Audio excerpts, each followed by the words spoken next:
we're kicking off Washington Unplugged's political year in review. Midterm elections, healthcare reform, don't ask, don't tell. There were plenty of stories to keep our politics team busy in 2010. And so we polled the correspondents, producers, political analysts that followed all these stories closely. And today we're going to talk about their picks for the best and worst candidate of 2010, plus the biggest political story of the year. And CBS News senior political producer Rob Hendin is joining us at the table now to talk about that. First, to our nominees for the best candidate of the year. Our nominees were Scott Brown in Massachusetts, Joe Manchin in West Virginia, Marco Rubio in Florida, and Lisa Murkowski in Alaska. And the winner is Scott Brown. Scott Brown, that is right. And why? Well, no one had heard of the Tea Party really, or thought much of them until Scott Brown came on the scene. He was down double digits leading into the seat for the election for Ted Kennedy's seat, and just came out of nowhere and took the country by storm. He said he was going to be the 41st vote against healthcare reform. He was a vote against healthcare reform, not the killing vote, obviously, but no one had heard of him, and he came out of nowhere, and he really turned the. And who did the team select as the worst candidate of the year?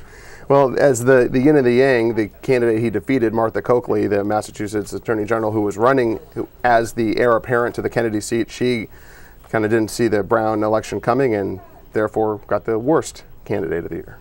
And let's see, what is our nominees, let's see, for the pick of the biggest political story of the year? And I believe we had a tie there. Rob, who were the nominees? Nominees, we had the president signing healthcare reform into law in March. The don't ask, don't tell repeal, it's just blocked and then passed just this past weekend. WikiLeaks, something we've all been talking about.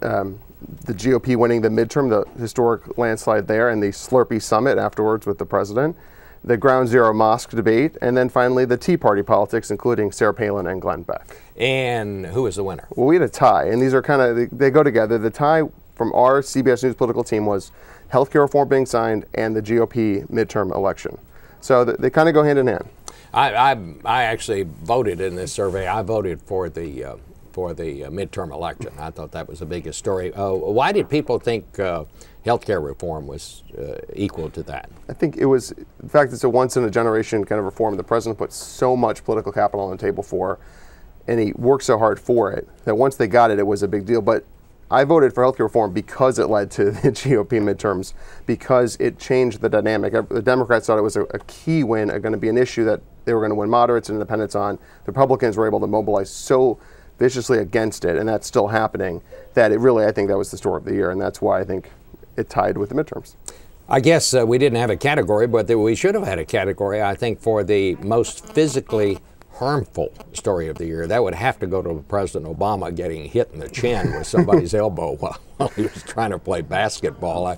I mean, he wasn't having a very good couple of months there, and it sort of was climaxed by that. Yes. But I'm told that he's back to eating solid food now, and everything's working fine. So, Rob Hendin, thank you very much.